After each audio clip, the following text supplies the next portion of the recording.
Now, as you can see, we've got two Toyotas here. We've got a Toyota Prado and a Toyota Fortuner.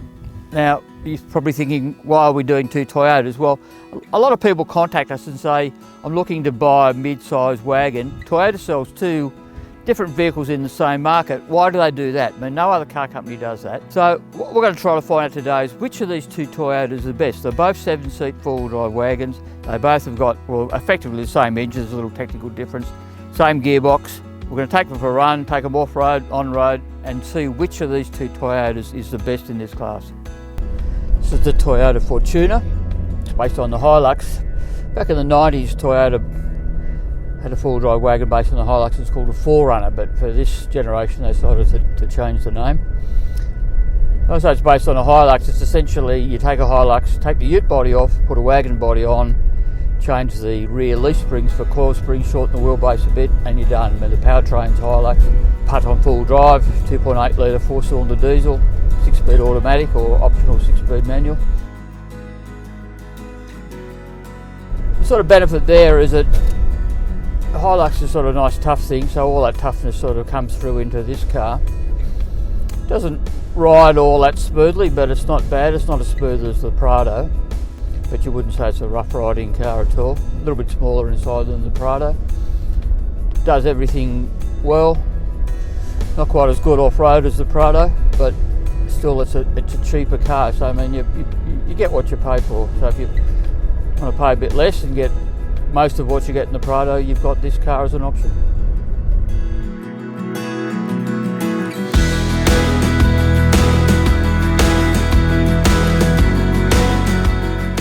This is the Prado we're in now, 150 series LandCruiser actually. I mean, not a lot of people realise that this is part of the LandCruiser family, but it is.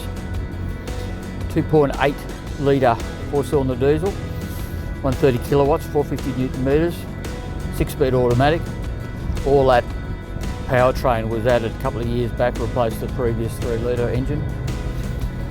Adequate performance without being a fast car, but it does what you want.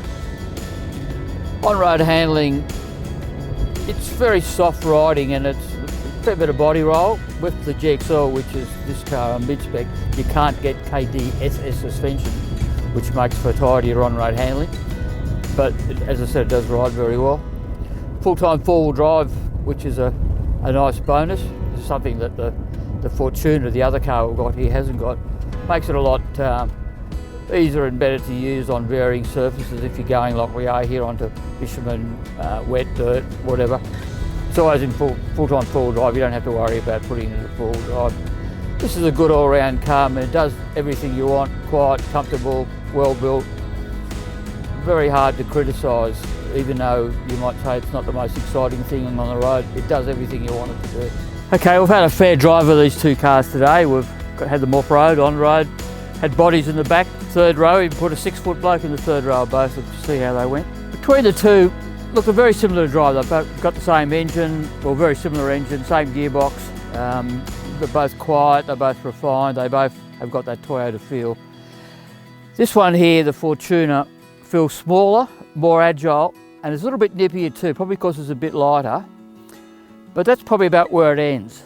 The Prado is bigger inside, it's more comfortable, it's got a bigger third row, it rides more softly, it's much better off-road because it's got more wheel travel, and on-road it's got a big safety benefit, full-time four-wheel drive. That's only part-time four-wheel drive. For my money, even though it's a bit more expensive, I'd be taking this one.